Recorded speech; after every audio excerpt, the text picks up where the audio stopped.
Bonjour à tous, donc aujourd'hui une nouvelle vidéo sur les monuments maçonniques qu'il y a à travers le monde. J'ai passé pas mal de temps au niveau des recherches et du coup le sujet sera découpé en deux parties parce qu'il y a trop d'exemples. Donc on va commencer par les États-Unis, du moins dans cette première partie, avec le mémorial maçonnique pour George Washington. Parce que le président George Washington était franc-maçon, donc là comme on peut le voir à travers ce monument. Ici aussi, voilà, franc-maçon et premier président. Ensuite vous avez un monument qui s'appelle le Georgia Guidestone. Alors là pour cela je me suis aidé d'une source qui s'appelle Secret Base. Donc qu'est-ce que ça nous dit? La Georgia Guidestone est un monument en granit érigé le 22 mars 1980 aux États-Unis en Géorgie. Voici ce qui est écrit en 8 langues sur les pierres de Guidestone. Maintenir l'humanité sous 500 millions de personnes en harmonie parfaite avec la nature, guider la reproduction sagement en focusant sur la mise en forme de la diversité, éviter les lois et les dirigeants inutiles, balancer les droits personnels avec le devoir social. Donc là, on retrouve en fait l'objectif du nouvel ordre mondial. Donc c'est bel et bien un monument maçonnique. L'objectif aussi des Illuminati, c'est de réduire la population. Dans le même genre, vous avez le Rockefeller Center. Donc les Rockefeller, c'est une des lignées des Illuminati, la famille Rockefeller. Donc il y a un centre à Manhattan qui s'appelle le centre Rockefeller, et le personnage que vous voyez, eh bien cela fait penser à William Blake.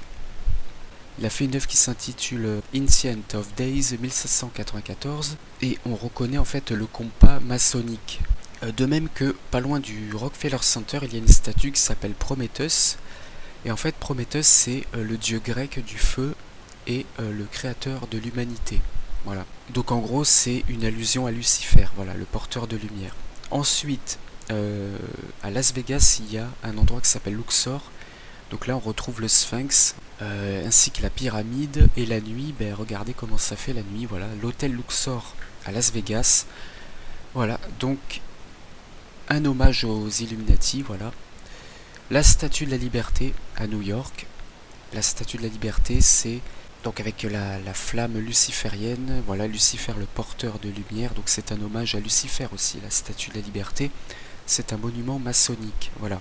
Du coup, ceux qui ont construit la Statue de la Liberté, donc il s'appelle Auguste Bartholdi, voilà, donc là on le voit faire un signe maçonnique, le fait de se rentrer la main à l'intérieur de la veste.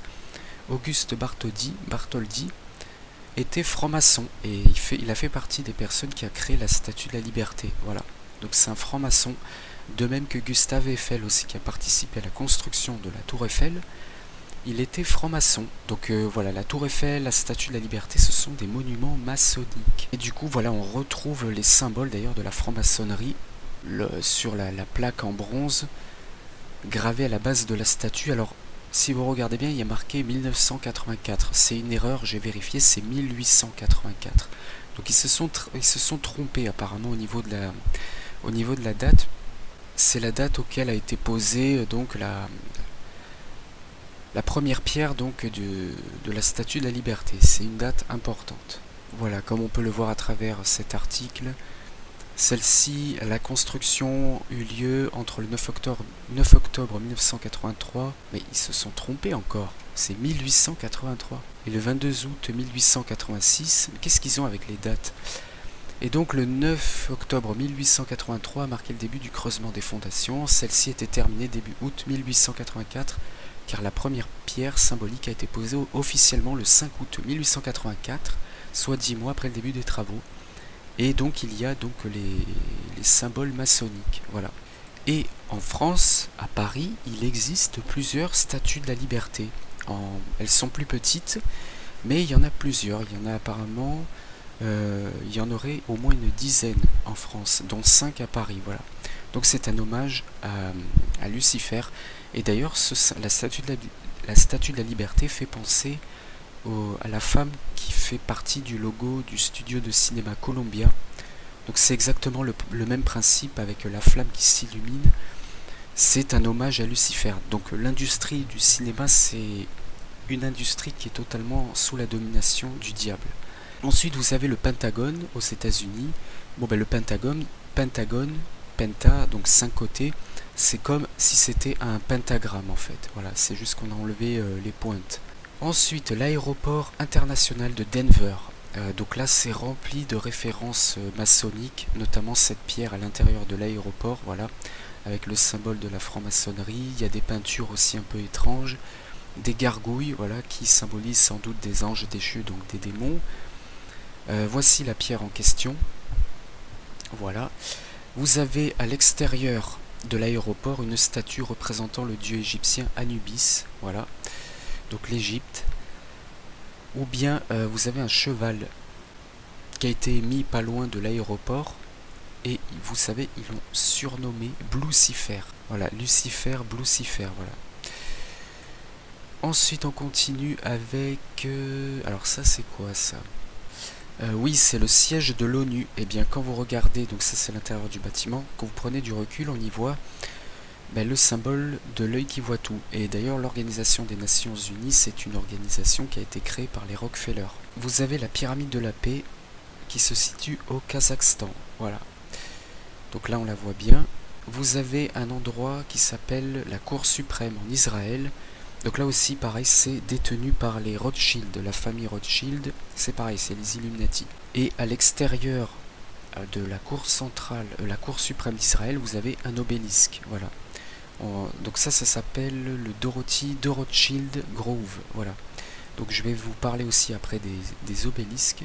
Toujours sur Israël, vous avez un endroit aussi maçonnique, voilà, avec les colonnes de pierre, le compas et l'équerre avec le G au milieu, voilà la pyramide, l'œil qui voit tout, etc. Et il y a marqué Solomon, donc en référence sans doute à une loge maçonnique, voilà, numéro 59. Voilà, et pas loin de la Cour suprême, toujours à Israël, vous avez le musée Rockefeller. Voilà. Donc c'est pour ça que le coin en fait appartient à la famille Rockefeller, appartient aux Illuminati. Ensuite, on continue avec un endroit qui s'appelle le Meseturm. C'est un gratte-ciel situé à Francfort. Le sommet du gratte-ciel donc s'illumine. On continue avec la pyramide des AA, située au Québec. Et donc en fait c'est une pyramide composée de panneaux céder le passage, en référence à une inondation qu'il y a eu en 1996. Et donc ils ont érigé une pyramide. Et là, et la nuit, eh bien on peut voir au loin l'œil qui voit tout en fait. Voilà. On continue donc avec les obélisques, donc nous y sommes. En fait les obélisques, qu'est-ce que c'est? Il y en a de partout dans le monde. En fait ce sont des symboles maçonniques, voilà, phalliques, occultes. Donc Albert Picque, qui est un célèbre franc-maçon du 33e degré, dit de l'obélisque, d'où la signification du phallus ou de son inoffensif substitut, l'obélisque dressé comme un emblème de la sortie du tombeau et de la résurrection de la divinité, selon son livre Morale et Dogma, page 393. Donc ça, c'est vraiment un symbole de la franc-maçonnerie. Et des obélisques, eh bien, il y en a de partout dans le monde. D'ailleurs, la Bible parle aussi dans 2 rois, notamment, parle des obélisques. Et ils allèrent jusqu'à la ville de la maison de Baal, donc un démon, ils tirèrent dehors les statues de la maison de Baal et les brûlèrent. Le mot hébreu traduit par statue est matsaba ou pilier, pierre dressée. Il peut se traduire par obélisque. Et de ces obélisques, eh bien, il y en a de partout dans le monde entier, pratiquement, je crois, dans tous les pays du monde, il y en a de partout de ces merdes. Du coup, voilà, liste d'obélisques égyptiens. Donc il y a l'obélisque de Pépi Ier à Héliopolis, vous en avez à Karnak, à Londres, à New York, à Istanbul, en Angleterre, à Rome, à Paris. Voilà, à Paris vous avez l'obélisque de Ramsès II et à Luxor, dont l'un des deux est place de la Concorde à Paris. Voilà, vous en avez de partout. À Berlin, apparemment, là je vois le musée du Caire. Voilà, donc il y en a obélisque du Quirinal à Rome, etc. Il y en a de partout. Et après, vous avez aussi des obélisques modernes. Voilà, vous avez le Washington Monument à Washington. Il y en a un à Buenos Aires. Bref, il y en a de partout. Donc je vais vous montrer des images. Ça, c'est celui situé à Buenos Aires, donc c'est en Argentine. Ça, c'est l'obélisque de Tutmosis III, situé à Istanbul, en Turquie. Celui-là, c'est le Washington Monument. D'ailleurs, pour celui du Washington Monument, j'ai trouvé quelque chose d'assez intéressant, qu'a relevé notamment en secret de base. L'obélisque de Washington, donc, a une hauteur de 555 pieds ou 6000 666 pouces, s'enfonce sur une profondeur de 111 pieds et l'addition donne 555 plus 111 égale 666, le chiffre de la bête. Donc bon, après il nous dit que l'obélisque voilà, est un symbole phallique égyptien comme je l'ai dit précédemment. L'obélisque du Vatican, voilà. Il y en a un situé à Londres. Ensuite, celui-là est au Cameroun. Celui-là, cet obélisque est situé à Central Park à New York. Celui-là, c'est celui qui est situé à Paris, place de la Concorde. Voilà, lui, il est célèbre. Voilà. Donc nous avons pas mal d'obélisques aussi en France. Voilà, donc ça c'est celui de la Concorde. Ça c'est un obélisque d'Arles, de la ville d'Arles, voilà. Ensuite on continue avec une statue d'Isis. Voilà, donc là on passe à Paris maintenant. En France avec une statue représentant la déesse Isis. Et les francs-maçons accordent beaucoup d'importance à cette déesse. Si vous voulez en savoir plus, n'hésitez pas à lire donc l'article de Secret de base, notamment pour en savoir plus sur Isis, sur la déesse Isis. On continue avec la place du Palais Bourbon. Eh bien, il y a une statue, et si vous êtes attentif, il y a le symbole de l'Ouroboros. Ici, on le verra mieux, ainsi qu'apparemment une espèce de miroir, et il y a un serpent qui s'enroule autour. Et de l'autre côté de la statue, on y voit une balance avec l'œil Illuminati et même encore une fois l'Ouroboros, des symboles francs-maçons. On continue avec la pyramide de Blagnac située dans la périphérie de Toulouse. Voilà. La tour Eiffel, évidemment c'est un monument maçonnique créé par Gustave Eiffel qui était apparemment, oui, il était franc-maçon puisque j'en ai parlé. Il a participé donc aussi à la Statue de la Liberté. Là on voit sur cette image poser sa main sur une pyramide maçonnique. Et sur cette image on le voit tenir à la main un compas maçonnique. On continue avec l'Arc de Triomphe de l'Étoile à Paris, qui est aussi un monument maçonnique. Il a été fait notamment la construction a été décidée par l'empereur Napoléon Ier, qui débuta donc en 1806 et s'acheva en 1836. Voilà. Et Napoléon Ier était aussi un franc-maçon. Notamment cette célèbre image où il se cache la main sous sa veste, qui est un symbole de franc-maçon. On continue donc avec le château de Versailles, c'est pareil, c'est un monument maçonnique. Voilà.